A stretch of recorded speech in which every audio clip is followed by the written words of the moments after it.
தெலுங்கு சினிமாவில் மிகப்பெரிய எதிர்பார்ப்புகளுக்கு மத்தியில் வெளியாகியிருக்கும் படம் ஹரிஹரா வீரமல்லு. கிரீஷ் ஜாகர்லமுடி மற்றும் ஜோதி கிருஷ்ணா இயக்கத்தில் உருவாகியுள்ள இந்த படத்தை தயாகர் ராவ் தயாரிக்க எம் ரத்தினம் வெளியிட்டுள்ளார். ஆஸ்கார் விருது வென்ற கீரவாணி இந்த படத்துக்கு இசையமைத்துள்ளார். பவர் ஸ்டார் பவன் கல்யாண் இந்த படத்தில் முக்கியமான கதாபாத்திரத்தில் நடித்துள்ளார்.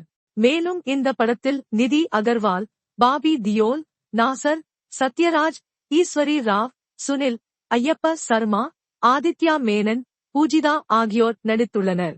புராணக் கதையை மையமாக கொண்டு உருவாகியுள்ள இந்த படத்தின் திரை விமர்சனத்தை பற்றி பார்ப்போம். 17ஆம் நூற்றாண்டு இந்தியாவில் நடைபெறும் ஒரு கற்பனையை கலந்த பிரமாண்டமான படமாக உருவாகியுள்ளது ஹரிஹரா வீரமல்லு. முகலாய அரசின் ஒடுக்குமுறைகளை எதிர்க்கும் அதே சமயம் தேசப்பற்றை பற்றியும் படம் பேசுகிறது.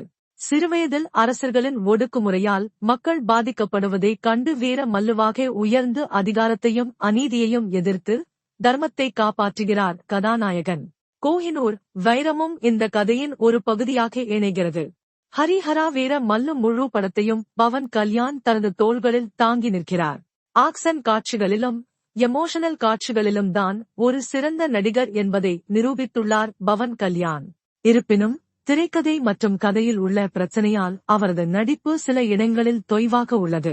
நிதி அகர்வால் மற்றும் பாபி டியோலின் கதாபாத்திரங்கள் முற்றிலும் வித்தியாசமான கோணத்தில் எழுதப்பட்டுள்ளது.